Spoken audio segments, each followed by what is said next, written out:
Salamat, Pastor Arisa, for reminding our congregation. Importante po yung mga sinasabi ng ating MC na ibukas natin ang ating puso sa sasabihin ng Panginoon.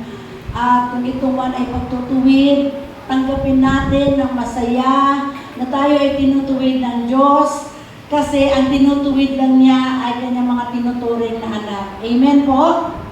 Amen. At kung tayo man ay pinapagalitan ng Lord sa kanyang salita, tanggapin pa rin natin dahil wala namang ibang marunong sa buhay natin o alam ang buhay natin kundi ang ating Panginoon. At tanggapin natin kung ano ang mga paalaala ng Diyos sa atin sa araw na ito.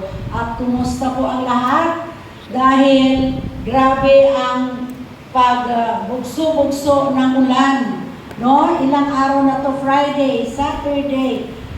Kagabi, sobrang lakas ang ulan. At salamat sa Lord sa kapayapaan na ibinigay niya sa aking puso. Kanina nagtanong ang ating MC, si Pastor Arisa, kung sino ang nakaranas sa mga tulo ng bahay.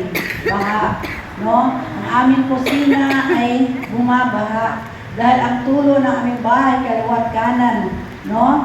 Sa mga, alam mo yung mga alulod, pag ganitong mga tag-ulan, talagang tumutulo na. Pero salamat sa Lord, kagabi, mahimbing ang aking tulog. Wala akong nararamdaman ng kahit anong worry, ni worry or ano pa man, nalungkot dahil dati kasi pag malakas ang ulan, parang kinakabahan ako kung anong mangyari sa bahay namin or anong nangyari sa ibang tao, no, talagang nag-aalala. Pero kagabi talagang sabi ko ang lakas-lakas ng bugso ng ulan, pero wala man lang, napaka-peaceful ng aking tulog.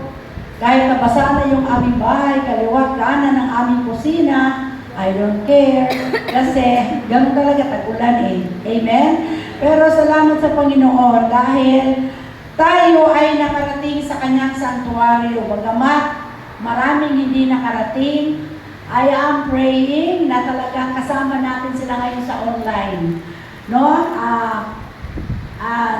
Aking in-invite ang mga teachers kagabi, ang ating mga OJT, some parents, na kung hindi sila makarating sa church sa araw na ito, sa anumang kadahilanan, ay sambahin pa rin nila ang Panginoon through online. Amen. Pag sinabi natin, sambahin natin ang Panginoon through online, bibitawan po natin yung ating mga ginagawa. Hindi po tayo nanonood ng telebisyon, hindi po tayo nanonood ng show. Tayo po sa umaga na ito ay mag-online worshiping the Lord. Amen? Ibig sabihin, kung ano pong ginagawa natin sa bahay, bitawan po natin. Hindi lang po tayo manonood, magsasamba po tayo. Amen po. Sige po mga teachers, itabi niyo muna yung inyong mga test drafts. Alam ko, busy po ang lahat sa paggawa ng mga test papers dahil sa exam bukas. Pero sa araw na ito, ibigay natin ang full attention, full heart natin sa Lord, full focus natin sa Panginoon. Amen? Yung mga kapatiran natin sa bahay, itabi niyo po muna yung mga ginagawa ninyo at i-focus muna natin ang ating atensyon sa ating Panginoon dahil sa umagang ito ay kakausapin po tayo ng Lord. Amen po? Amen po. Yung iba, pag may mga boyfriend, may mga best friend, may mga kausap, nagagalit pag hindi tinachat. Nagagalit pag hindi tinatawagan dahil hindi daw sila kinakausap. Ngayon, kakausapin po tayo ng ating Panginoon na may-ari ng ating buhay na hindi po kailangan ng pangtawag. Okay. Kailangan po natin ng load ng ating cellphone, but kayo na nandito ngayon ay kailangan ibigay po natin sa Lord ang ating pangdinig, ang ating puso, dahil nais po ng Lord na kausapin tayo. Amen? So manalangin muna tayo. Hallelujah, Jesus. Oh, praise your name, oh Father God. Hallelujah. Yes, Lord, maraming salamat po sa umagang ito. Kahit, Lord, masama ang panahon, pero pag ang aming focus ay nasa iyo, hindi po namin mararamdaman ang masama ang panahon, Panginoon. Dahil sinabi mo, lahat na ginawa mo ay mabuti. Dahil ikaw ay Diyos na mabuti. Ang lahat sa araw na ito ay mabuti. Salamat, Lord. Hallelujah. Sa umagang ito, gisingin niyo po ang aming mga puso at diwa. Panginoon, lahat na nandito ngayon sa loob ng sanktuaryo, physically, Panginoon, na nagsasamba sa iyo, at ang lahat na nagsasamba, Panginoon, online. Bilangin ko po, Diyos, na sa araw na ito, ibigay namin sa iyo ang aming respeto. Ibigay namin sa iyo ang aming pagmamahal. Ibigay namin sa iyo, Lord, ang buong puso. Ang aming focus, Lord God. Hallelujah. Salamat, Lord, na tinanggap mo na masaya, na nakangiti ka sa aming mga pag-aawitan. Dahil ikaw ang aming inaawitan, Panginoon. Ikaw ang aming, Lord, binigyan ng offering sa aming mga awit, Panginoon. Lord, thank you so much. Thank you so much na ikaw ay nakangiti sa amin sa umagang ito. At Lord, patuloy mo kaming kausapin at bigyan mo kami ng listening ears. Bigyan mo kami ng expectant heart, Panginoon, na hindi namin makita ang mga pangit sa paligid namin sa umagang ito, kundi ikaw ang makita namin, Lord, the amazing God, the good God, the everlasting God, na ikaw, Lord, ang aming focus sa umagang ito. Thank you so much, Lord. Maraming pong salamat. In Jesus' name, we thank and we pray. Amen. And amen. Palakpakan natin ang Panginoon. Hallelujah. Hallelujah. Yes, kagabi, sinikap ko talaga na gumawa ng PowerPoint para masundan natin dyan sa ating TV monitor. Pero, ayaw ko lang, sumabit ang mga kalagitaan, sumabit ang kamay ko sa laptop at nawala. Hindi ko na mapatuloy yung aking pag-type. Walang tutulong sa akin dahil nag-iisa lang ako, nagising kagabi. So ngayon, yung iba ay makikita natin dyan. At ang ibang verses ay mamaya tulungan na lang ako ng ating technician dyan na may hawak ng ating laptop at maibigay yung mga verses na nais na ibigay sa atin ng Panginoon sa umagang ito. Okay, so umagang ito ay meron pong ang ating pong topic is about the still small voice. Kunti lang po nakakaunawa nito, kunti lang po nakaka-relate pa nito kung ano ang ibig sabihin nito. Of course, ang ating mga propeta ay alam nila kung paano pakikinggan ang still small voice. Pero for the rest, physically and virtually, dalangin ko po na sa umagang ito ay matugunan ang inyong katanungan na nagsasalita ba talaga ang Diyos sa atin? Kinakausap ba talaga tayo ng Diyos? Diba? Katanungan yan. Naririnig mo ba talaga ang Diyos? At ang tanong pa, how do we know? Paano natin malaman na kinakausap tayo ng Diyos? Amen? At may mga katanungan pa, how can we recognize the voice of God? The voice of the Holy Spirit? Paano natin malaman na kinakausap talaga tayo ng Diyos? Dahil matagal na itong katanungan ng iba. Talaga? Kinakausap ka ng Diyos? Talaga? Nakakausap ka ng Diyos? Yes po. Kinakausap po tayo ng Diyos. Kaya sa umagang ito, buksan po natin ang ating puso.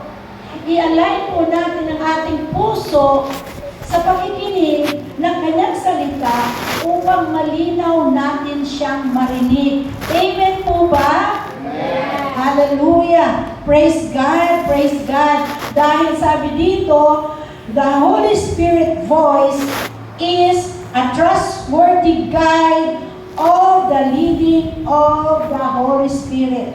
Ang boses ng Banal na Espiritu ay mapagkatiwalaan sa pagsunod natin sa Banal na Espiritu Santo, lalo na sa kanyang tinig. Amen?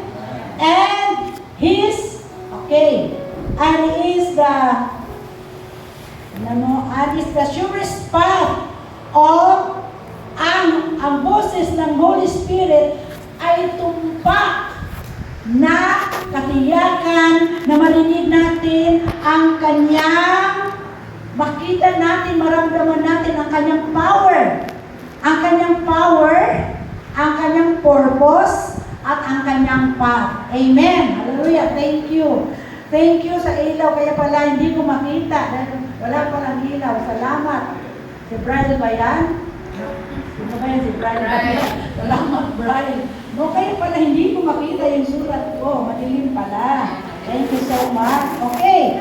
So, sabi dito na ang Holy Spirit ang pinakamapagkatiwalaan natin, nag-guide natin sa mag-lead sa ating path, no? Mag-lead sa ating daan. Dahil siya lang talaga ang tama. No? Makita natin, pag tayo ay very sensitive sa Holy Spirit, ay makita natin ang kanyang purpose sa buhay natin. Purpose, bakit nandito tayo? Amen? Maramdaman natin ang kanyang power. O alam na natin kung ano ibig sabihin ng power. At maramdaman din natin at makita natin ang kanyang tamang daan. Path. No? Purpose, power, and path. No? Sure na sure ang ating daraanan. Sure na sure ang ating purpose. At maramdaman natin ang kanyang power kung very sensitive tayo sa Holy Spirit. Alam natin na ang Holy Spirit ay binigay sa atin ng Panginoong Diyos, Panginoong Jesus, nung siya umakyat sa langit. Sabi niya, iiwanan ko kayo at ibigay ko sa inyo ang helper, ang comforter ng Holy Spirit. Ang Holy Spirit na siyang mag-guide sa atin habang siya umakyat na sa langit, sa kanan ng Amang nasa langit. Hallelujah! Okay, sa umagang ito ay tingnan natin kung paano nga natin marinig ng malinaw ang salita ng Diyos. Okay po, pwede na po natin buksan. Ang title po niya, The Still Small Voice. Ang file name, Still Small Voice. Okay. Yan po ang file name, Still Small Voice. At kanina, narinig po natin ang binasa ng salita ng Panginoong Diyos sa John 10:10. No? Okay. Okay, yan po. The Still Small Voice. At ang ating scripture reference ay John 10:10. Sige po, pakibuksan. Anong sabi dyan? Anong sabi? John 10:27. Anong sabi? My sheep hear my voice, and I know him. Then, and they follow me. Isa-isahin mo natin. My sheep hear my voice. Sino lang daw yung nakakarinig sa tinig ng ating Panginoong Diyos? Ang kanyang mga tupa. Tupa ba tayo ng Diyos? Nandito ngayon? Dalawa daw kasi yan. Isang tupa, isang kambing. No? Kaya pagdating ng panahon, ihiwalay yung tupa sa kambing. No? Dahil merong tupa, ang tupa ay maamo, at ang tupa ay sumusunod sa kanyang amo, at ang kambing ay nanunuwat, no? Minsan disobedient. Kaya huwag tayo mga kambing. Sa araw na ito, tayo ay magiging, hallelujah, sheep. Naalala ko yung kaibigan kong evangelist na third general. Ang pangalan kasi ng ating school ay Kids of the King. The other meaning of kids in the dictionary, aside from a young child, is a young goat. Sabi niya, palitan mo yung pangalan ng Kids of the King dahil mga kambing yan. No, God is, I know that the other meaning is kambing, but the Lord is referring it to young children. Amen? Because there are two meanings in the dictionary. Kids is the young children and young goat. Pero ang Kids of the King Christian Academy is God is referring to young children. Amen po. Hallelujah. Praise God. So ang sabi pa, and I know them. Kilala ng Diyos ang kanyang tupa. Kilala ba kayo ng Diyos? Kilala ba natin ang Diyos na ating pinaglingkuran? Amen. Alam mo ba? Ito, nag-ano ako sa isip ko, Lord, maraming nagsabi na kilala ka nila, na pinaglingkuran ka nila. Pero Lord, pagdating ng pagsasamba, ang dami Lord ng mga alibis. Ang dami Lord ng mga excuses. Lord, hindi talaga nila kayo kilala. Kasi kung kilala natin ang Diyos, mahalin natin siya. At importante sa atin siya. Amen ba? Amen. Siya ang dapat top priority sa lahat ng priorities. Yun nga ang sinabi ko kahapon sa part ng aking preaching, na sa lahat ng priorities, meron kang 10 priorities, dapat ang number 1 priority ay ang God. Amen ba?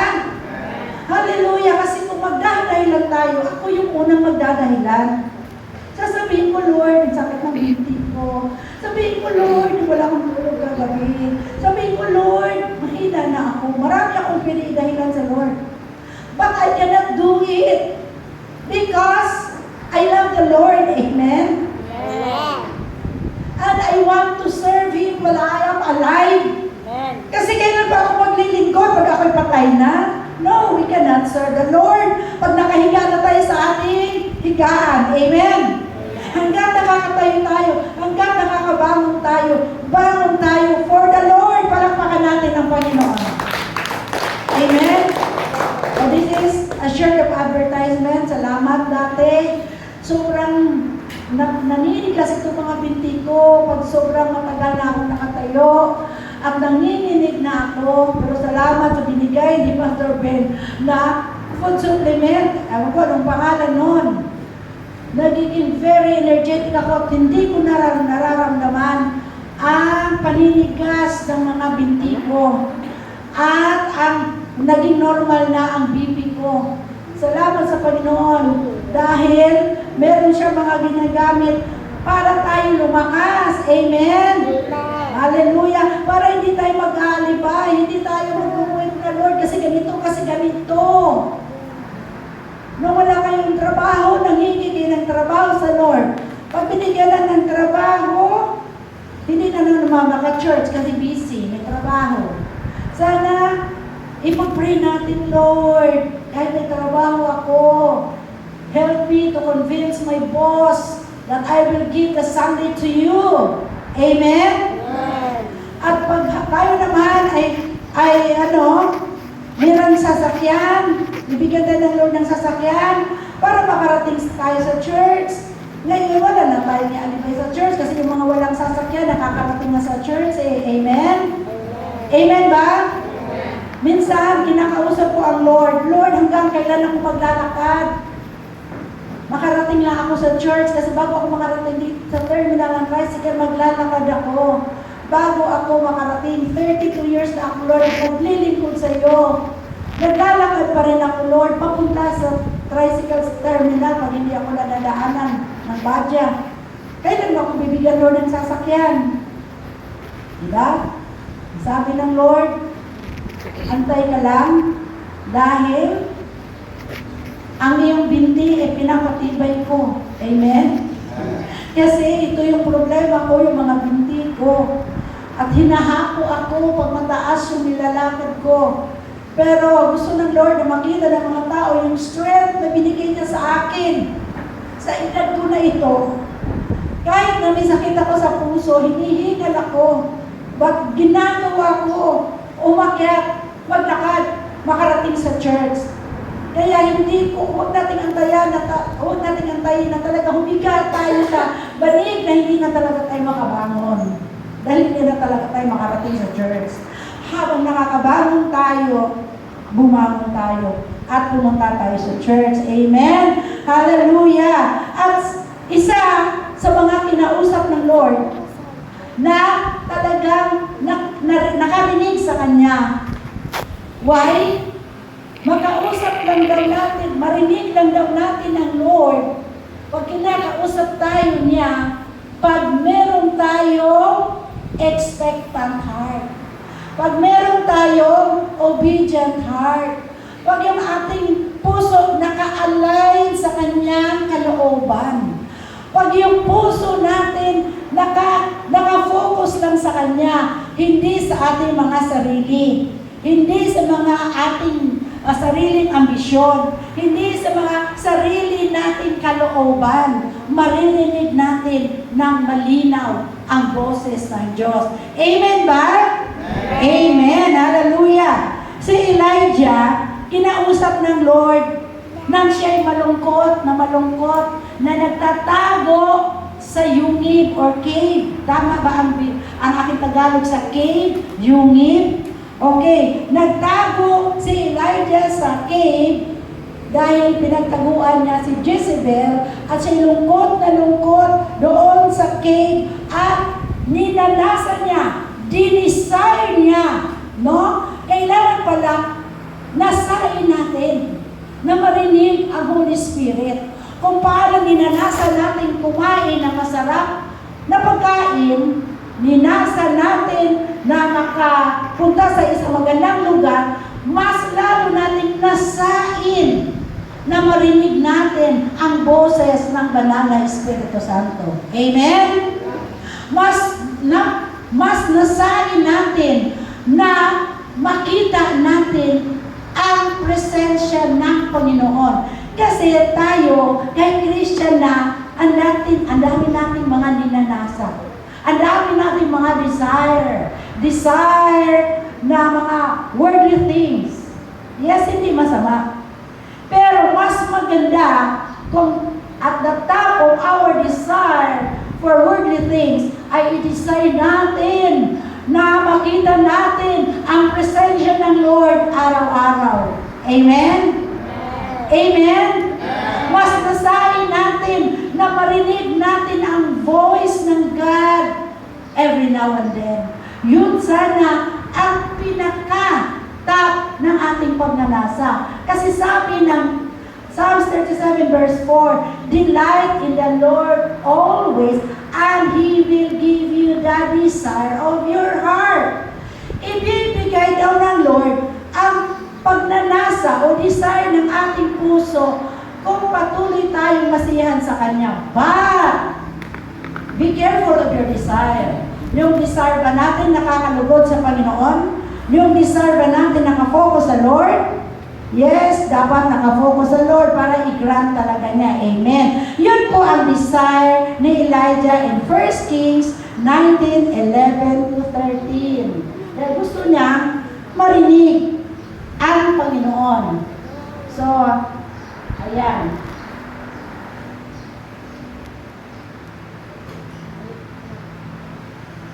Okay. Ang sabi dyan na, basahin po natin ang sabay-sabay.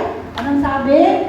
As he said, go forth and stand upon the mount before the Lord. And behold, the Lord passed by, and a great and strong wind rent the mountains, and brake in pieces the rocks before the Lord.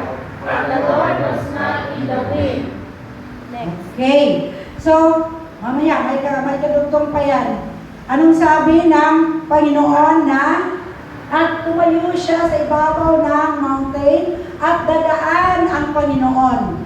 Dumaan ang Panoon at nagkaroon ng malakas na hangin. Sa lakas ng hangin, nagkabiyak-biyak ang bato. O imagine mo kung kalakas ang hangin. Nagkabiyak-biyak ang bato. Dumaan ang Panginoon. But, anong sabi? The Lord is not in the wind. Okay, next. Anong sabi?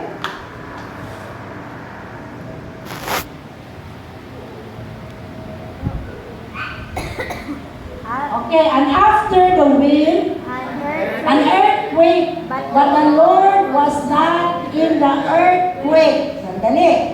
Pagkatapos daw dumaan ang malakas na hangin, nagkaroon ng lindol, malakas na lindol, but ang Diyos ay wala sa lindol. Amen?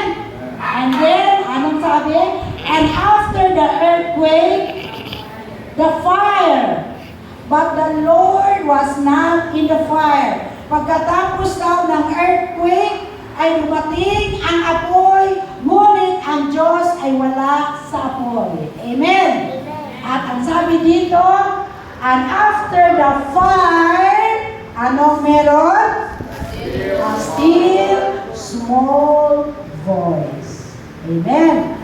So, akala ng mga tao na ang Diyos ay nasa malakas na hangin, nasa malakas na lindol, or nasa apoy.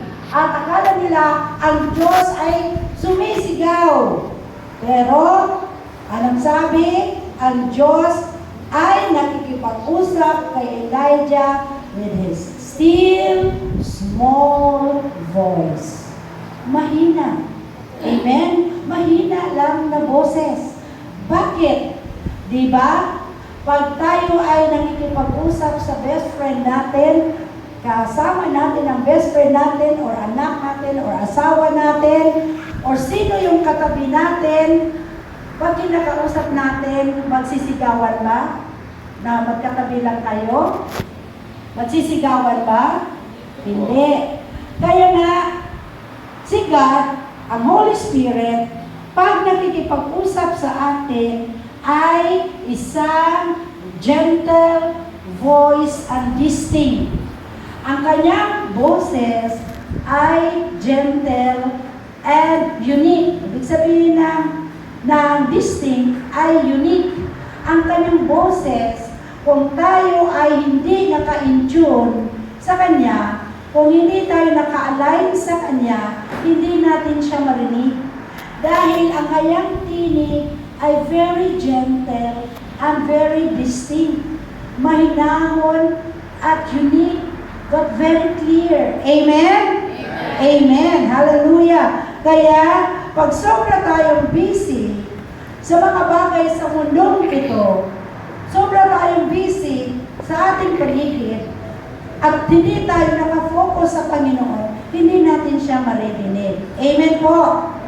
Amen po. Lalong-lalo na kung ang puso natin ay may pride.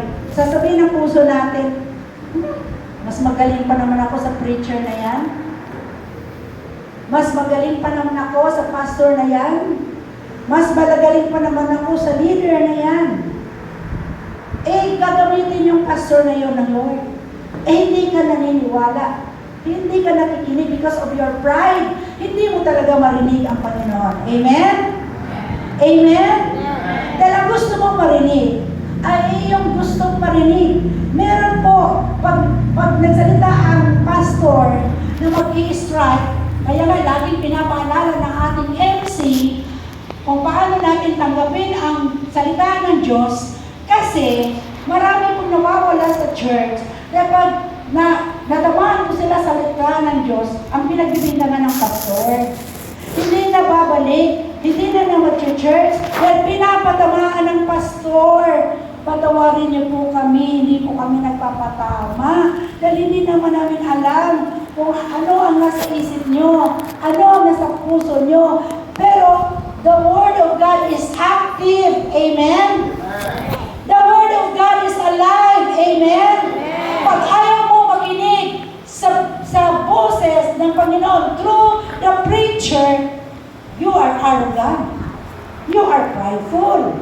Dahil ginagamit ng Lord ang bibig ng pastor upang ipahayag ang kanyang salita. The pastor is just the mouthpiece of God. Kaya kung anong lalabas sa bibig ng pastor, yun po ay galing sa Diyos na dapat po nating namnamin. Ito ba, Lord? Kinokorek mo ba ako? Nire-review mo ba ako, Lord? Or nangangako ka sa aking Panginoon ng isang blessing? Tingnan niyo po kung paano kayo kinakausap ng Lord doon sa kanyang salita. At remember, hindi lang po kayo ang kinakausap ng Lord. Kami rin, dito na nakatayo sa pulpito, ay kinakausap ng Lord. Amen po? Amen. Kaya kung meron pong pride sa ating puso, na hindi ka makinig, alam ko na yan, narinig ko na yung salita na yan, paulit-ulit na lang yan. you are prideful. I'm sorry to tell you this, that you are prideful if hindi ka na makikinig. Dahil kayo pinaulit-ulit ng Lord ang kanyang salita dahil hindi mo pa ginagawa. Amen? Hindi pa niya nakikita sa iyo, hindi ka pa nagbabago, kaya pinaparinig ulit ng Panginoon. Amen po? Katulad din sa mga teachers. Pag hindi pa naiintindihan, teacher sa school, pag hindi pa naiintindihan ng mga bata ang lesson, paulit-ulit niyang sasabihin para maintindihan. Amen po? Ganon din ang Lord. Pag mayroong salita ng Diyos na narinig mo na before at narinig mo na naman ngayon, ibig sabihin, gusto ng Lord na maintindihan mo ngayon. Dahil inulit na naman niya. Ibig sabihin, hindi mo pa ina-apply sa buhay mo na kailangan mong marinig ulit. Amen po? Hallelujah! Praise God! At ang salita ng Diyos, hindi lang po siya nag-shape sa mundo, hindi lang niya niyayanig ang mundo, ngunit hinihipo niya ang ating puso. Amen? Amen po? Hindi lang po niya niyayanig ang buong mundo, pero hinihipo po niya ang ating puso. Amen. Tulog ba? Okay. Hinihipo po niya ang ating puso. Kaya pag tayo po nakaalay ng ating puso sa Panginoon, malinaw po natin marinig ang kanyang boses dahil hinihipo po niya ang ating puso. Amen po! Praise God! Hallelujah! Anong sabi sa Psalms 119, 105? Anong sabi dyan? Basahin po natin. The Word and the Spirit goes together. Amen? The Word is a lamp unto my feet and a lamp unto my path. Ang Espiritu daw at ang salita ng Diyos ay hindi pwedeng maghiwalay. Magkasama po lagi. Ang dami pong nasa labas. Ano pong meron sa labas? Wala pong pastor doon sa labas. Nandito po sa loob. Napapansin ko lang po, maraming lumalabas. Hindi ko alam kung anong meron sa labas. Praise God. Praise God. Kanina, sabi natin MC, loving God is respecting God. Respecting God is respecting the preacher. Respecting the pastor. Amen? Hindi po biro ang gumawa ng mensahe ng Panginoon. Kailangan po magbuyak ang pastor. Especially sa akin na malabo ang aking mata. Hirap na hirap po ako bumasa. At sinisikap ko po habang nakakakita ako.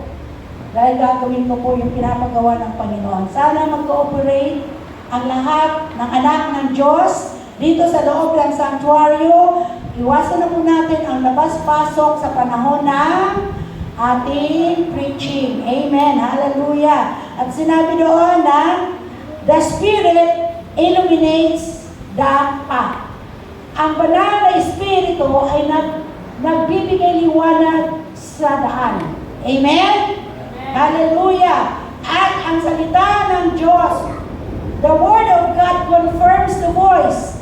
Ang salita ng Diyos ay kino-confirm ang kanyang tinig. Amen? Amen ba? Sige, linawin natin kasi, dapat marinig talaga natin ng malinaw ang Diyos. Kailangan maintindihan talaga natin na kinakausap tayo ng Diyos. Para mawala na yung tanong na, ba't siya kinakausap ng Lord? Ba't ako hindi? Totoo, kinakausap ka talaga ng Diyos?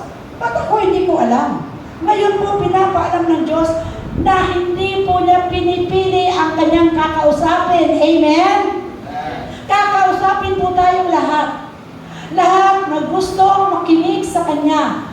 Lahat na ang kanyang puso, inaalay niya sa kalooban ng Diyos. Maririnig po natin ng malinaw ang Diyos. Sa umagang ito, ang sabi, the Word confirms His voice, and the Spirit illuminates His path. Amen? Praise the Lord. Kaya magkasama po yan ang ang Espiritu ng Diyos at ang kanyang salita, di po yan pwedeng maghiwalay. Amen. Marami pong mga Kristiyano, kaya nga may dalawang klase Kristiyano, carnal Christian and spiritual Christian. Itong carnal Christian, maraming alam na salita ng Diyos. Memorize, talo pa ako sa pag-memorize sa salita ng Diyos. Bakit hindi nagbabago ang buhay? Na ginagamit ang salita ng Diyos sa pagdidebate. Hindi po ginagamit ang salita ng Diyos sa pagdidebate. Amen? Ang salita po ng Diyos ay binigay sa atin ng Lord para baguhin tayo. Hindi para makikipagtunggali. Hindi para paligsahan kung sinong magaling, kung sinong maraming memory verse. Marami po akong kilala na maraming alam na verses. Pero kumusta ang buhay ng walang Holy Spirit? Amen? Kailangan po may alam tayo sa salita niya at namumuhay tayo sa banal na Espiritu Santo. Amen? Lumalakad tayo sa nakasama ng Holy Spirit. Amen. Hallelujah. Praise God. At ang mga lumalakad ayon sa Espiritu Santo ay no more condemnation. Amen?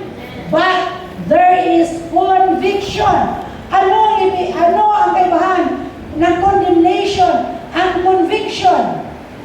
Ang namumuhay sa banal na Espiritu Santo, ang lumalakad sa Holy Spirit, hindi na po siya kinukondemn. But he can be convicted. Ano ba yung conviction? Sa salita ng mundo, ito yung nakukonsensya ka. Yun yung ibig sabihin ng conviction. Nakukonvict ka na minsan, yung parang nasabi mo, ay Lord, mali. Patawarin mo ako, Lord, nagkamali ako sa binitawan mong salita. Dahil minsan, lumalabas sa ating mga salita, sa bibig natin, ang mga salita na hindi naman natin sinasadya, na maka-offend tayo. And then the Holy Spirit will convict us. Amen? Hallelujah! Praise God! Yun, ibababasa natin sa Romans chapter 8, verse 1. Di ba, kasi mahaba ito, kahit hindi na natin basahin, isulat nyo na lang, at doon nyo na lang basahin, pero i-display ko rin. Okay? Wala na, okay. Doon lang natapos, dahil, Romans chapter 8, verse 1. Dahil, sumabit ang kamay ko, doon sa keypad, nawala yung aking ginawa. Naku, hirap talaga ng hindi IT, no? Mahirap pag may edad ka na, hindi mo alam, gagawin mo sa laptop. Sabi ni Praise, wala bang tutulong sa iyo dyan, ma'am? Wala. Tulog na lahat. Walang tutulong sa akin. Kaya dyan po, ngayon, i-display na lang po. Romans chapter 8, verse 1. Na ang sabi doon, there is no more condemnation to those who walk in the Spirit of God. Amen? But there is conviction. Hallelujah. Makukonvict ka. Pag ikaw ay nagkamali, magsisi ka agad. Magbabago ka agad dahil na-convict ka ng Holy Spirit. Amen po. Praise God. Hallelujah. Paano daw natin nga malinaw na marinig ang boses ng Banal na Espiritu Santo? Sabi nito, i-align natin, paulit-ulit ko pa kung sinabi kanina pa, i-align natin ang ating puso sa Holy Spirit. I-align natin ang ating puso, then bigyan natin ng panahon ang Panginoon na tahimik na lugar, na siya lang at tayo ang makikipag-usap sa Kanya. Kasi, minsan, kinakausap ka ng Lord pag ikaw'y naglalakad, pag ang Lord ang nasa isip mo, pag ang Lord ay nasa puso mo. Amen? Amen ba? Kinakausap tayo ng Lord kahit tayo naglalaba. Habang inaawitan natin siya. Habang naglalaba tayo, nag-worship song tayo. Kakausapin tayo ng Lord. Dahil siya lang ang iniisip natin. Amen ba?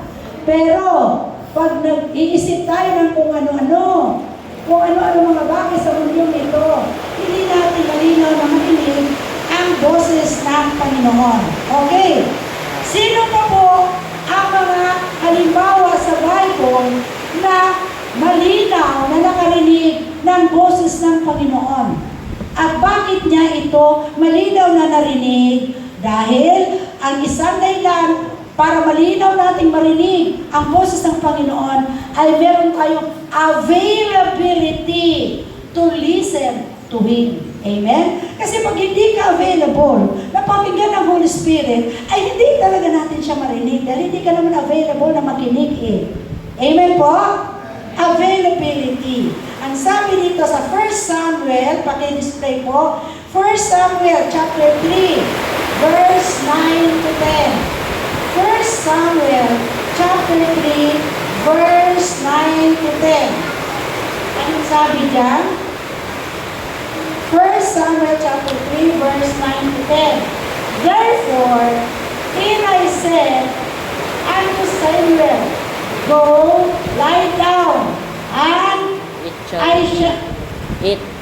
it shall be, if he call,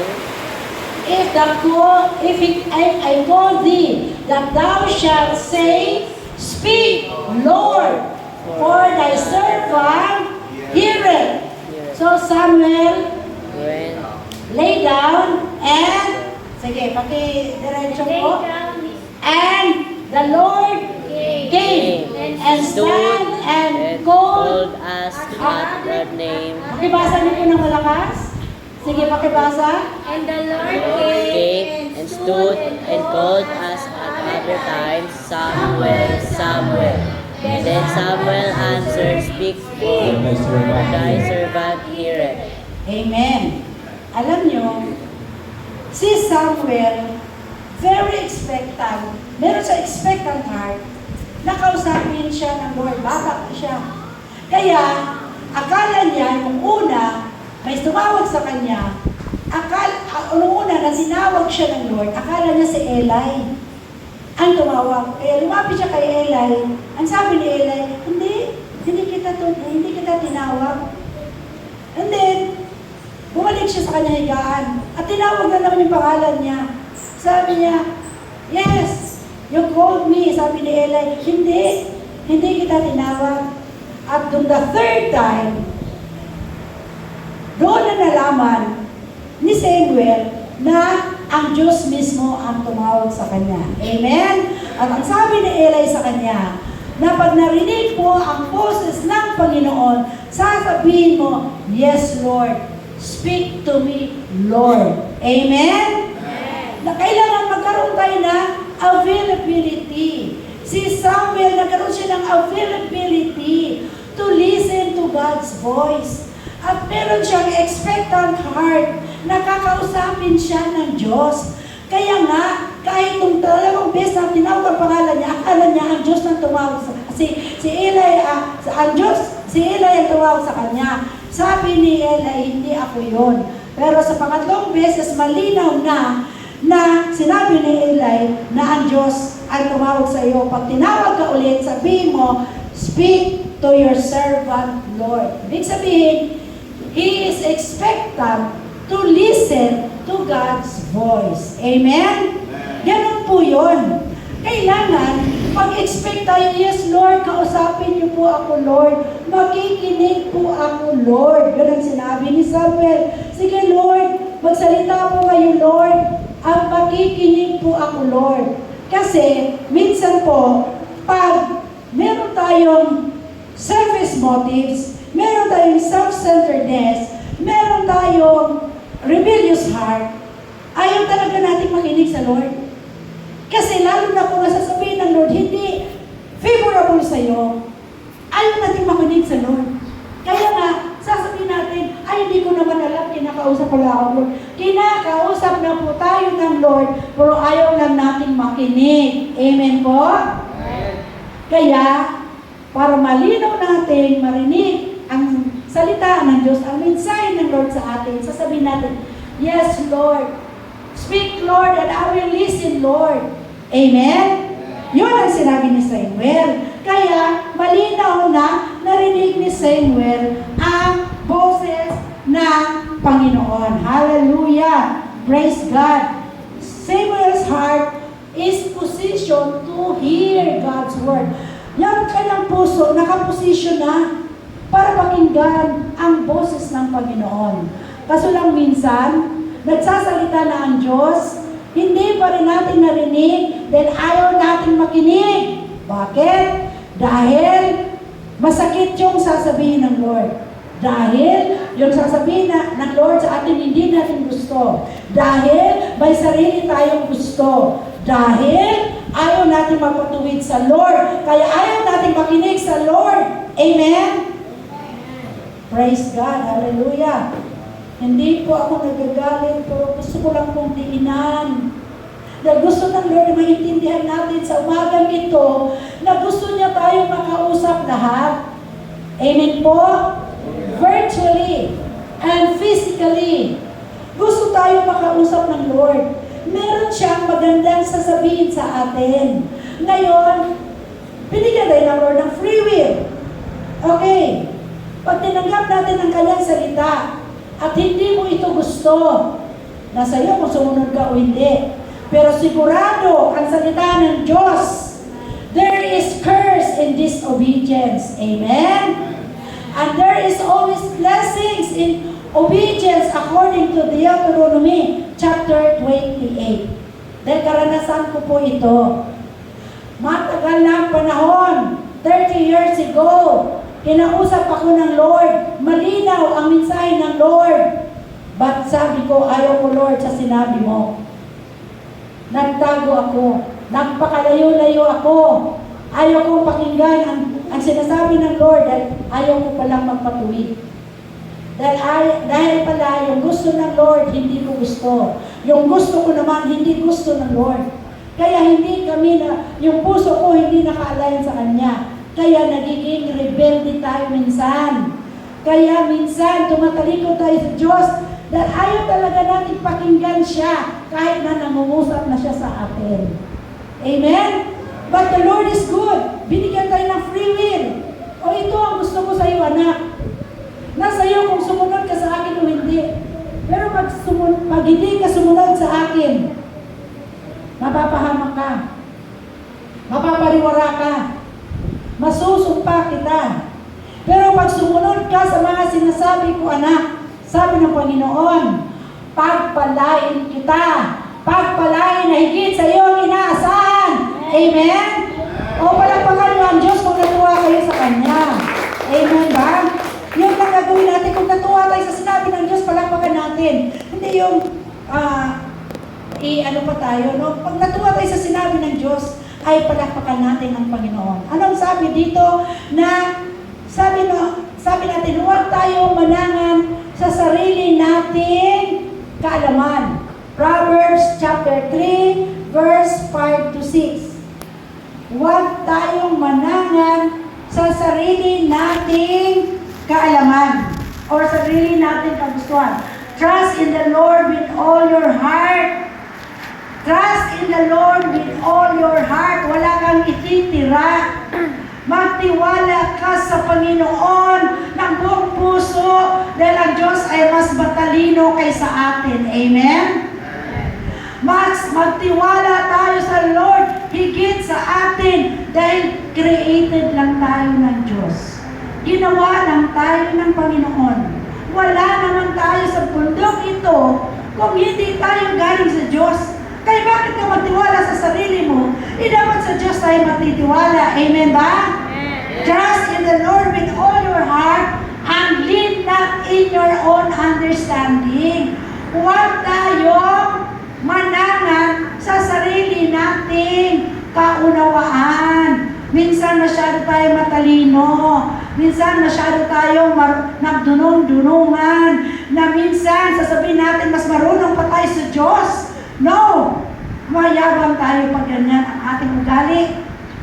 Hindi po tayo mas marunong sa Diyos. Sabi nga ng kanyang salita, for my thoughts is not your thoughts. For my ways is not your ways, sabi ng Panginoon. Bakit? Sabi niya, ang aking kaisipan ay hindi nyo kaisipan. Bakit nasabi ng Diyos yun? Dahil ang kanya kaharian ay nasa langit at tungtungan na niya ang lupa. Na-imagine niyo po ba yun kung gaano kalaki ang Diyos natin? Na-imagine niyo po ba kung gaano kapangyarihan ang Diyos natin?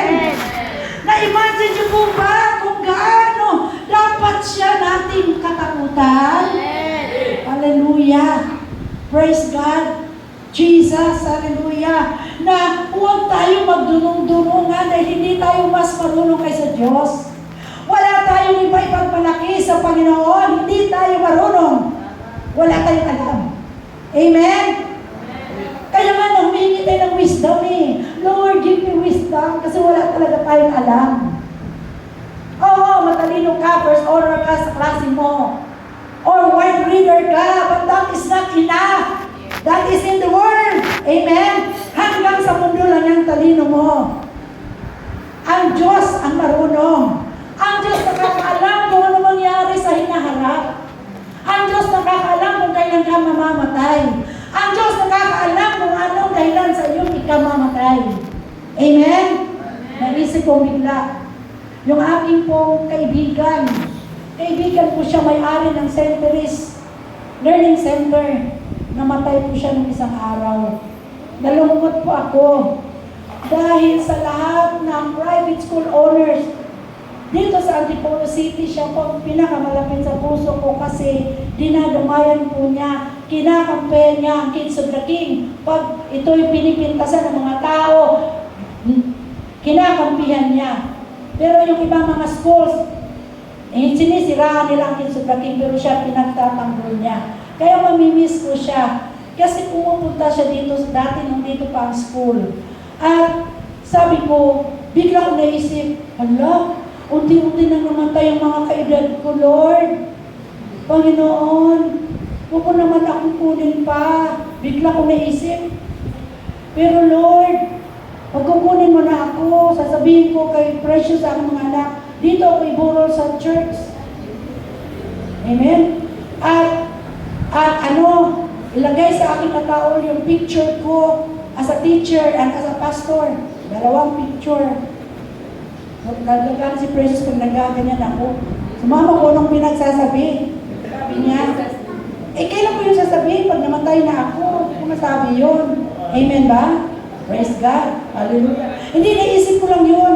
Kasi sabi ko, ala, bakit siya namatay? Hindi naman nagkasakit.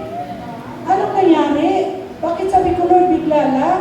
Ganun pala, Lord. Bigla pala kami kukunin mo na hindi namin alam. Amen ba? Amen. Praise God. Kaya nga, wake up, wake up. Wake up na. Double time in serving the Lord. Amen. That anytime mamamatay tayo. Amen. Amen. Hindi natin alam kailan, paano. Hindi natin alam. Pero kagabi naisip ko yun. Kahapon naisip ko yun. Lord, paano kaya ako mamamatay? Paano mo kaya ako kunin, Lord, no? Sana, Lord, sa pagtulog lang. Hindi sa nahihirapan na nagkakasakit. Amen? Praise God. Hallelujah. At tunay nga, nasabi dito na huwag tayong manangan sa ating sariling kalakasan, sariling karunungan. Dahil wala tayong ipagmalaki sa Diyos. Wala. Kahit yung ating mga trabaho, hindi. Kahit yung ating mga sasakyan, hindi. Kahit yung ating meron tayo, hindi. Wala. Amen? Wala talaga. Kaya huwag natin hamunin ng Diyos. Huwag tayong magmamalaki sa Lord. Dahil wala tayong ipagmalaki sa Kanya. Kaya nga, ang pray ko kanina, Lord, painitin niyo po para lahat makarating sa church. Amen. O sige, palakpakan natin ng Lord. Dahil uminit. Aminin po.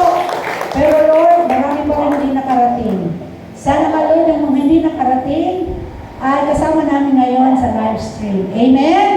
Praise God. Hallelujah. Okay, sino pa po yung mga halimbawa sa Bible na kinausap ng Lord, malinaw narinig ang boses ng Lord at sumunod?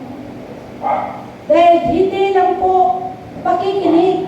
Ang sabi niya nina sa binasa ng scripture reading, ang mga tupa ng Diyos ay nakakarinig na kanyang tinig at ano yung sunod? At ano yung sunod? To follow. Sumunod. Hindi kaliwa or namamasyal na, nawawala na yung napakinggang salita ng Diyos. Ngunit, ang sabi ng Lord sa kanyang mga tupa, susunod sa mga sinasabi sa Panginoon. At number one example for this is Abraham. Si Abraham, okay, kung basahin natin ang Hebrews chapter 11 verse 8. Sige po, basahin natin.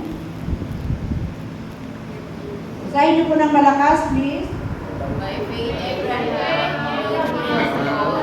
was called to God in a place which should after receive for an inheritance, obeyed and he went out, not knowing whither.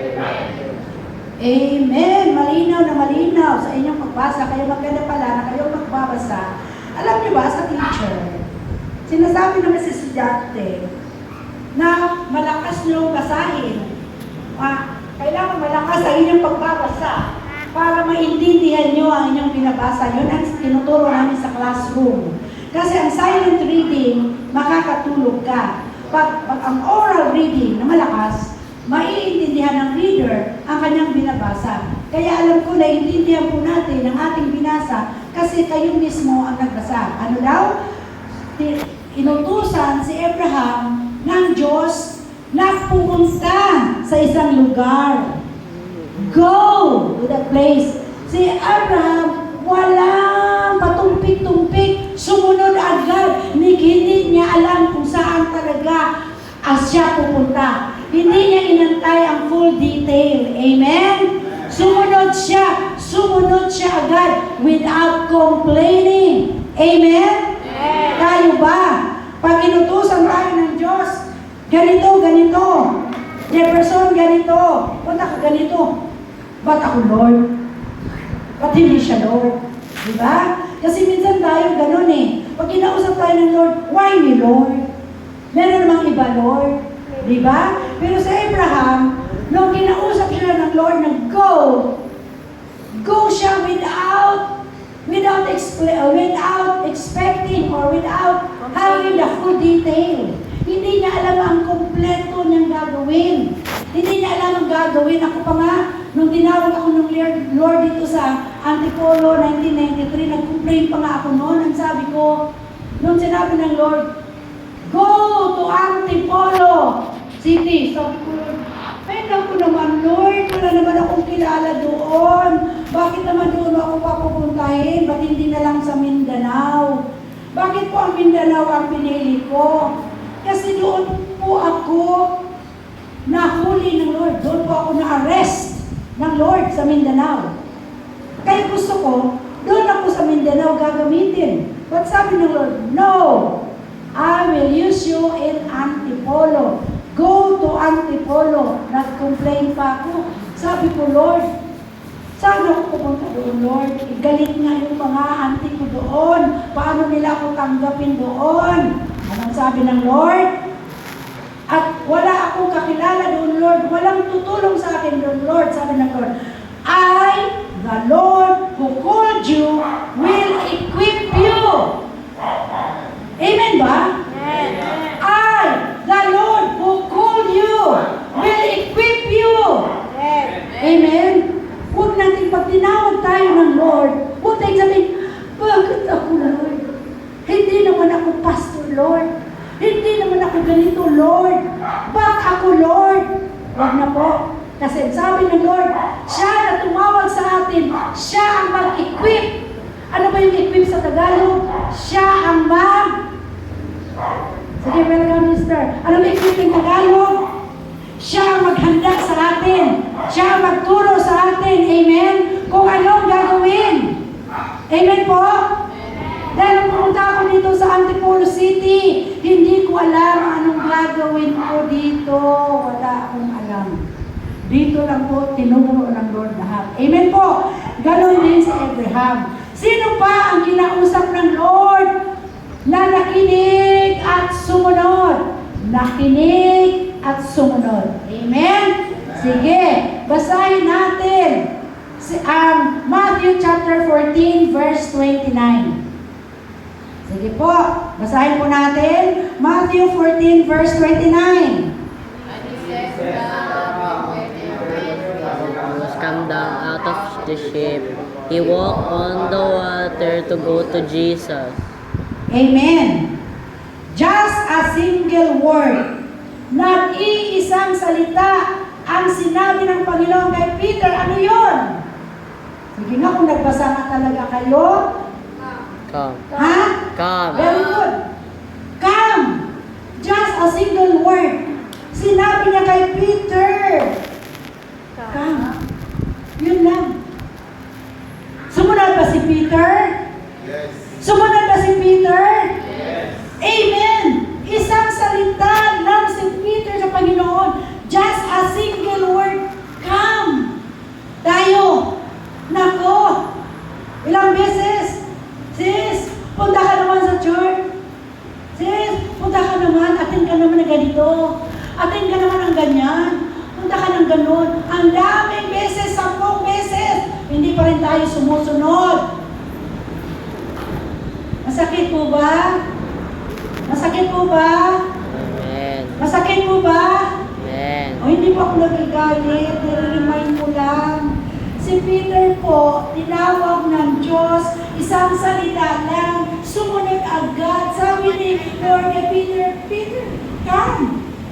At sumunod agad si Peter, isang salita lang ng Panginoon. Minsan tayo kinakausap na ng Lord maraming beses. Come to my church. Come to my presence. Come to my fellowship. Come to my Bible study. Come. Ang daming come. Wala pang come na dumating. No, si Peter, sumunod agad. Mag-respond ka agad siya. Kaya, malinaw niya narinig. But, if you will read the verse completely, bakit si Peter ay muntik ng malunod? Kung basahin nga natin ulit. And he said, come. And then Peter was come down out of the ship. He walked on the water to go to Jesus. Pero pag binasa mo yan, ang tugtong na yan, anong nangyari? Muntik na? Malunod si Peter. Bakit? Natakot. O bakit siya natakot? Kasi nag-doubt siya dahil na-out of focus siya kay Jesus. Amen? Amen. Ganun po ang mga nangyari sa atin. Pag sinabi ng Lord ng come tayo. Kasi si Jesus yung may mabuting plano sa atin. Amen? Si Jesus yung may mabuting gagawin sa iyo. Kaya come, follow lang. Kaya minsan, nag-doubt ka, natakot ka, kaya nawindang ang buhay natin. Amen? Nawindang. Muntik na tayo malunod sa problema. Muntik na tayong mawala sa sirkulasyon. Dahil nag-doubt ka, natakot ka. Anong cause ng doubt? Anong cause ng takot? Yung kawalan ng focus sa Panginoon. Amen? Dahil ang focus hindi na kay Lord. Ang focus doon na sa tao, doon na sa bagay, doon na sa pera. Hindi talaga kay Lord. Kaya nagka-problema, nagka-windang-windang. At ang masakit pa minsan, hindi naman tayo sumunod. Pag nawindang ang buhay natin, sino pinagbibintangan? Si Lord. Tapos nakakahiya kay Lord. Amen?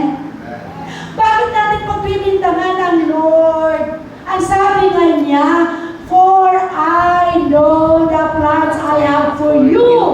Ako lang nakakaalam ng mabuting plano sa inyo. The plan for you to prosper and not to give you harm. Not to give you harm. Not to give you harm. Ayaw ng Lord na mapahamak tayo. Amen? Amen. Sino ang gusto na mapahamak tayo? Si Satan. Dahil ang modus operandi ni Satan to kill, to steal, and to destroy us. Yan ang kanyang modus operandi. Ang plano ng Diyos mabuti. Amen? Mabuti ang plano ng Diyos. Kaya magduda sa Lord. Huwag tayo magduda sa Lord. Amen? Praise God. Yung mga malakas mag-amen, naku, pinagpala na yan ng Lord. Kasi paniwala sila kay Lord. Amen? Praise you, Jesus. Hallelujah. Oh, another example of the Bible na nakarinig ng malinaw sa salita ng Diyos at sumunod. Okay, basahin natin ang Judges chapter 7 verse 9. Judges chapter 7 verse 9. Anong sinabi diyan? Ano pong sinabi? Yan, Judges na ba yan? Okay, sige. Judges chapter 7 verse 9. And it came to Pass the same night that the Lord said unto him, Arise, get thee down into the host, for I have delivered it unto thy hand. Amen. Sino yung sinabi niya? Si Gideon. At sinabi niya, anong word na ginamit niya? Binasa ba natin? Arise, arise. Ginamit ang word ng Lord kay Gideon? Arise. Arise. Bangon. Bangon. Bangon kayo sa inyong mga pagkadapa. Bangon kayo sa inyong pagtulog. Bangon, bangon. Pero sinabi niya kay Gideon, bangon, arise, and go down. Gideon, tayo, at punta ka doon. At ibibigay ko sa iyong mga kamay ang mga... Sino yung kaaway ni Gideon? Sino? Sige, basahin nga natin ulit. And it came to pass the same night that the Lord unto him, Arise, get down unto the host, and I will deliver, ano yan? And have delivered it into your hand. Sino yung kaaway dito ni Gideon na mananalo siya? Mananalo siya. Sa kanyang away, ano mo pa na? Diretso mo pa yung kasunod yan. Sino? Bibibigay daw ng Lord sa kanyang mga kamay, ang kanyang kaaway. Sino kaaway niya dito?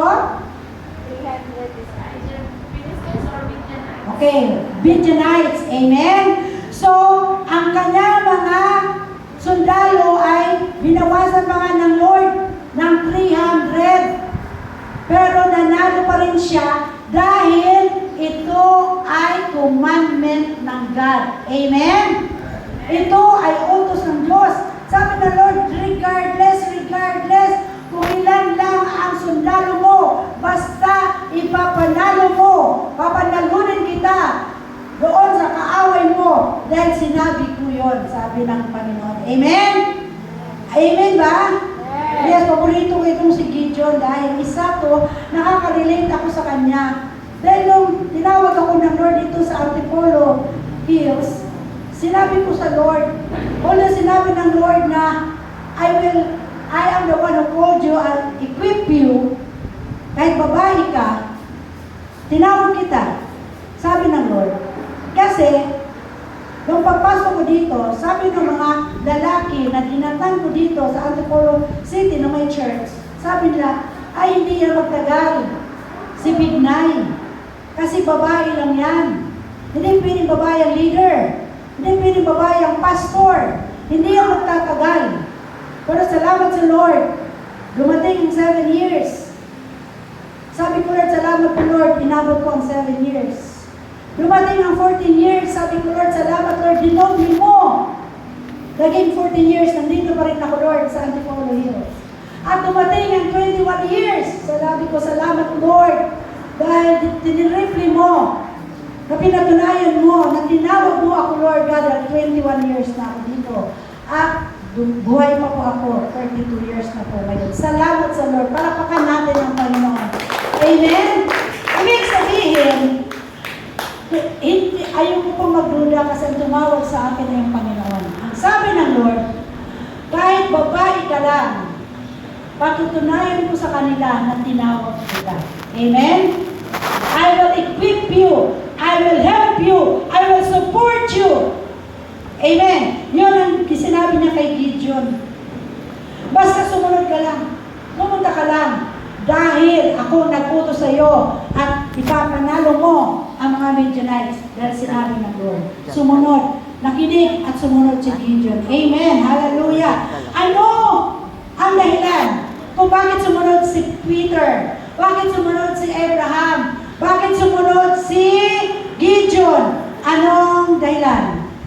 Dahil bukod sa mahal nila ang Panginoon, sila ay merong ano?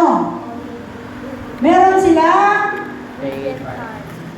silang obedient heart at may narinig ako. Ano yun? Faith. Obedient heart at faith. Magkasama talaga yan. Dahil kung meron kang pananampalataya sa Diyos, you will obey. Amen? Amen?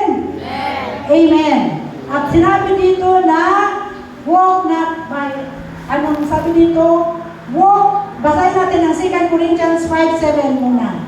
2 Corinthians 5:7. Walk by faith and not by sight. Ito kaya sumunod si Abraham, sumunod si Peter, sumunod si Gideon, at sumunod ako, at susunod din kayo. If we have faith, and if we have obedient heart, dahil the Lord wants us to walk by faith and not by sight. Amen? Lumakad tayo sa pananampalataya natin sa Diyos at hindi sa mga bagay na nakikita natin. Amen? Amen? Amen. Okay, balik muna tayo sa isang patotoo. Bago po binigay itong lote at building sa atin ng Koreano, ang sabi nila ng Presbyterian group, hindi kami magbibigay ng lot and building sa babae. At that time, 5 kami na aplikant na bibigyan ng lot and building ng mga Koreans. 5 kami. At 4 doon ay lalaki. Ako lang po ang babae. At malakas pong sinabi doon, nako, sorry, ang babaeng pastor dito, hindi po kayo mabibigyan ng lot and building. Lalaki lang po. So, anong ginawa ko? Umuwi ako. Kinausap ko ang Lord. Umiyak ako sa Lord. Sabi ko sa Panginoon, di ba Lord, ikaw ang tumawag sa akin dito sa Antipolo? Ayaw ko naman noon. Di ba Lord, inutusan mo ako dito sa Antipolo para gawin ang iyong gawain? Di ba ngayon Lord, ayaw nila akong bigyan? Dahil babae lang ako Lord. Lord, kausapin mo yung grupo na to. Utusan mo Lord, na ibigay sa akin ang lot and building kahit babae ako Lord, dahil ikaw ang nagputos Lord. Ikaw ang magputos sa kanila Lord. Dahil nakatingin sila sa akin, nakatingin sila sa panglabas, hindi ko daw kaya Lord, dahil babae lang ako Lord. Kinausap ko ang Panginoon. Kinausap ko ang Lord. And the following day, nung bumalik ako, nagbago po. Nagbago. Dahil, para pakalalan ng Lord, amen? Ang sabi nung chairman, nung grupo yun, ayaw ko na lang pagbitin yung pangalan ng grupo. Sabi nila, okay, ganito. Kahit babae ka, bibigyan ka pa rin namin. Purihin ang Diyos, amen? Amen. Amen. Kasi sinabi ko sa Lord ko sinabi. Di ba Lord, yung 4 na lalaki na yan, may church pa sila ngayon. Ang Zion Church, Lord, wala na. Alam ni Brian yan, kasi kasama si Brian nung nag-hold kami ng worship. 3 lang kami, si Brian, Pastor Precious. Ako 3 lang kami nag-worship dun sa bahay namin. Nilipat ko ng 1 buwan. Ang church sa bahay namin nung umalis kami dyan sa Natalia Avenue. Wala pa po ito. Wala pa ito. Doon kami, gumawa ako ng altar doon sa sala namin. At hindi ko nahinto ang pag-worship namin sa Lord dahil naniniwala ako na magbibigay ng Lord ng provision. Amen. Amen. Dahil nga sinabi niya kay Gideon, yun nga ginawa niya kay Abraham. At nangyari yun. Wala silang complaint. At gano'n ang nangyari. So, gano'n pala. Kahit kahit pala sa mata ng tao, imposible, pero sa mata ng Diyos, posible lahat. Amen? Kaya nagulat sila. Amen. Hallelujah. Nagulat yung mga lalaki. Na sa akin binigay ito. 5 po kaming apigat. Sa akin binigay ito. Kahit babae tayo. Dahil kausap ko ang Diyos. Hindi naman ang tao kinausap ko. Hindi ko po kinausap yung leader. Hindi ko po kinausap yung chairman. Ang kinausap ko po ang Diyos. Ang sabi ko sa Lord, Lord, utusan mo itong grupo na to. Ayaw akong bigyan, nagpapahay lang ako. Lord, patunayan mo na inutusan na ako ay pinili mo, na ako ay itinayo mo, na ako ay sugo mo, na Lord, magbago ang isip nila, nagbago ang isip nila, kaya nandito tayo ngayon. Amen? Praise God, palapakan natin ang Panginoon. Walang imposible sa Lord. Walk by faith and not by sight. Kasi kung sa paningin natin tayo tumingin, imposible ang mga bagay-bagay. Amen? Hallelujah! At magiging posible lang pag sa Lord tayo tumingin. At ilang beses na yan nangyari dito. Amen? Praise God! Hallelujah! Sige po, malapit na po tayo matapos. Matapos na po tayo. Nasa, na po tayo, conclusion. Ngayon po, hindi lang po ang mga famous na Bible characters na ito ang kinausap ng Lord. Lahat po tayo ay gustong kausapin ng Lord. Are we willing to listen to Him? Yes. Oh, hindi lahat. Sa mga ganito, may hamon po ang Lord.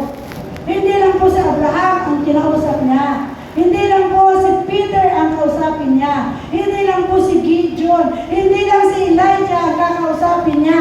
Kakausapin niya tayong lahat. Amen? Amen. Kakausapin tayo ng Diyos lahat. Lalo lang wala mo. Amen. Hallelujah. Hindi ko alam kung tulog or nag-imagine or ano. Sandali. Nasa conclusion na po tayo. Hindi lang po ang mga tao, ang mga Bible characters na binanggit ko kanina, ang kinausap ng Lord. Ngunit, ang kanyang tinig, ang kanyang boses, ay para sa lahat na gustong makinig. Are we willing to listen to the voice of God? Yes. Amen. Praise the Lord. Yung kinakausap ko ngayon ang nasa ating virtual. Are we willing to listen to the voice of God? Hallelujah. Kayo ang makakasagot niyan. Dahil dito sa ating pong sanctuaryo, ang sagot ay Amen. So expect na kakausapin po tayo ng Lord, hindi lang ngayon, but onwards, kakausapin tayo ng Lord. Be just available. Amen? Available. Amen? At i-align po natin ang puso natin sa Lord. Ang ating puso ay i-align natin sa puso ng Panginoon. At kalimutan po natin ang ating mga sariling ambisyon. Kalimutan po natin, hindi natin kalimutan, pero sasabihin natin sa Lord. Kasi meron tayong mga gustong mangyari sa buhay. Amen ba? Meron tayong gustong ma-attend. Sabi, alam mo ba? Sa dito, si ano pa lang ang naniniwala eh. Si Sister Faye, at Pastor Precious, may blessing kasi darating. At I pray na ang blessing na yung darating sa iyo, Sister Faye, Sister Precious, ay malaking bahagi ang church niyan. Amen ba? Bakasan mo nga, Sister Faye? Amen. Malaki dapat ang bahagi ng gawain ng Diyos. Amen? Kasi bibigyan tayo ng Lord ng blessing, hindi para sa sarili lang natin, kundi para sa kanyang gawain. Amen po? Huwag tayo maging selfish. Kasi lahat ng bagay na pwede natin tanggapin at tinanggap na natin ay galing sa Diyos. Yung trabaho mo, huwag mong sabihin na pinaghirapan mo yan sa interview, pinaghirapan mo yan sa on-the-job training. Aba, kung hindi ka naman dinala ng Lord dyan, hindi ka marapit ka mo ng trabaho. Amen? huwag natin ipagmalaki na pag meron akong dumating na biyaya, akin lang.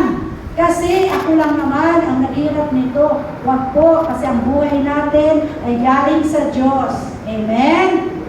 Ang buhay natin, kung bawiin ng Diyos ang buhay natin, hindi ka rin naman makareceive ng mga blessings. Amen? Kaya nga, ganito pala daw ang prayer natin dapat.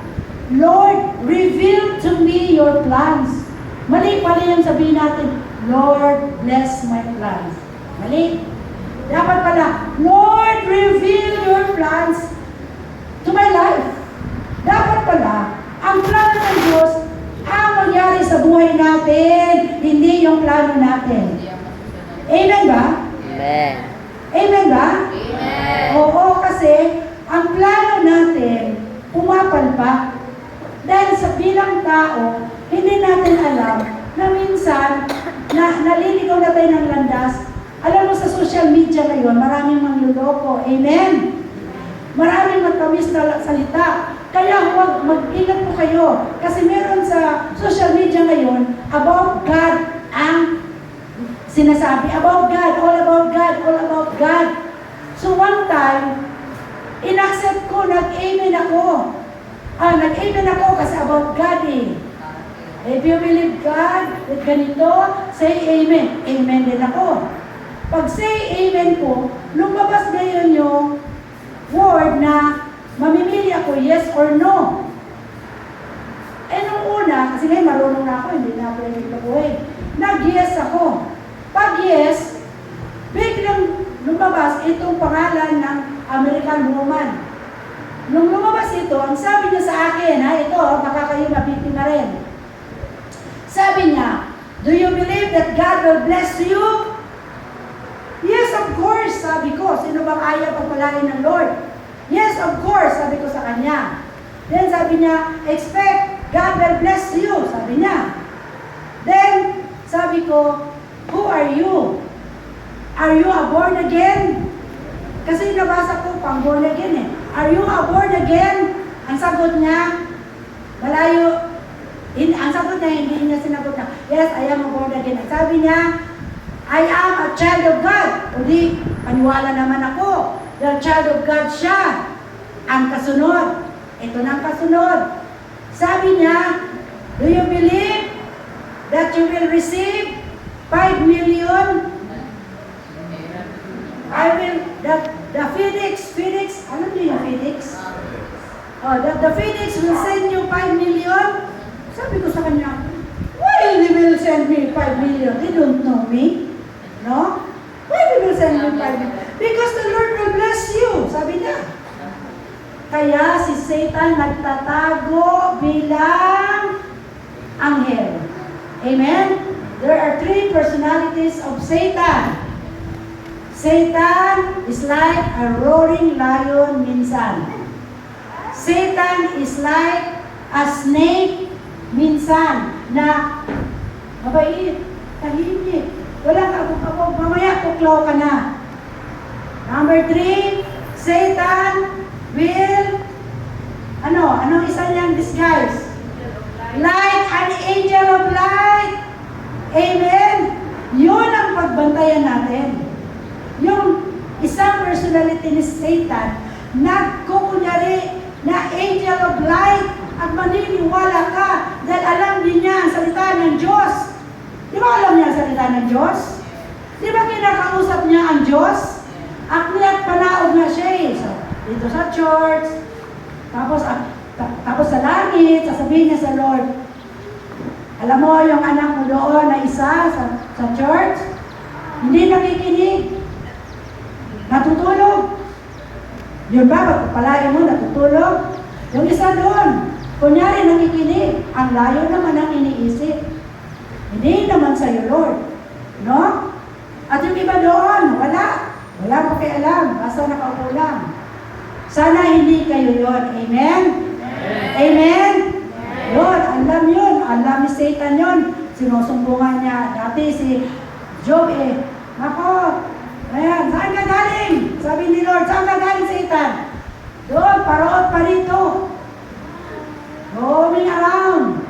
Naghahanap ng kanyang sisirain, naghanap ng kanyang bibiktimahin. Sana hindi tayo yon. Amen? Okay. Balik tayo sa social media. Nag-anyong angel of light. Sabi niya, child of God na siya. Sabi ko, sige, child of God ka? Anong pangalan ng pastor mo? Anong pangalan ng church mo? Saan ka nag-church? Hindi niya masabi ang pangalan ng church. Hindi niya masabi ang pangalan ng pastor niya. Iniiba niya ang sagot. Ang sabi niya, if Felix will send you 5 million, what will you do with 5 million? Sinagot ko rin. Ang sabi ko sa kanya, I will complete the structure of the church. Palalakihan ko ang church. Palalakihan namin ang church. Pagagandahin ng church. Sabi niya, very good. Maganda. Sige, ipapadala na daw yung pera sa Felix. Sabi ko, duda ako sa iyo. Hindi ako maniniwala sa iyo. Dahil walang magpapadala ng pera sa cargo. Amen? Amen ba? Padala mo sa bangko para maniwala ako sa iyo. Sige, padala mo sa bangko. Kasi pasasalamatan kita. Hindi. Sa Phoenix talaga. Udi, black. Bigla ko siya. Amen ba? So, tingnan natin mabuti. Kasi ginagaya na ni Satan. Ginagaya ni Satan ang gusto niya gayahin ang ginagawa ng Diyos. Alam niyo ba na si Satan ay nagpapagaling din na may sakit? Amen. Biktima ako niyan dati nung bata pa ako. Pila-pila pa kami doon sa Makati. No? Na operahan ng kamay lang. Tapos lagyan ng bandage. Tapos yung pala daya. No? So, kayang-kayang dayain. Sino lang hindi niya kayang dayain? Ni Satan. Diyos. Si Jesus. Dahil di ba nung tuksuhin niya si Jesus, gumamit din siya ng Word of God. Anong sagot ni Jesus? Anong sagot ni Jesus? Word of God din. It is written. It is written. It is written. Amen? Kaya we have to use the Word of God. Hindi tayo mag-oo nga lang. Oo nga. Yung pala, wala na. So, in our conclusion, kausapin tayo ng Lord sa umagang ito, simula sa araw na ito, onwards. Kakausapin tayo ng Lord, but maririnig lang natin siya ng malinaw if our heart is aligned to God's will. Amen? Ang ating puso naka-align sa kalooban ng Diyos. Number 2, if we have a humble spirit. Amen? Magpakumbaba tayo sa Lord dahil siya ang matalino, siya ang marunong, siya ang makapangyarihan, siya ang all-knowing, siya lang ang magaling. Hindi tayo magaling. Walang magaling sa atin. Amen po? And do it by faith. Amen? Makinig tayo na mayroong pananampalataya. And we must be available to listen to God's voice. Amen ba? Amen. Masaya ba? Amen. Masayang balita ba? Amen. O dapat pumalakpakan na sasayahan. Alam niyo ba, maraming nakaba ngayon kay Manny Pacquiao sa kanyang pagbabalik sa pagbo-boxing. Maraming nakaabang. Wala sana sila ngayon. Sana bago mag-abang kay Pacquiao, abangan muna natin ang Diyos. Amen? Abangan muna natin ang Sunday worship. Abangan muna natin ang salita ng Diyos. Amen? May replay naman yun eh. May replay. No? Ito may replay din. Pero, mas maganda kung first hand ay na-receive natin ang mensahe ng Panginoon. Amen? Sige, lahat po tayo tumayo at tayo po ay manalangin.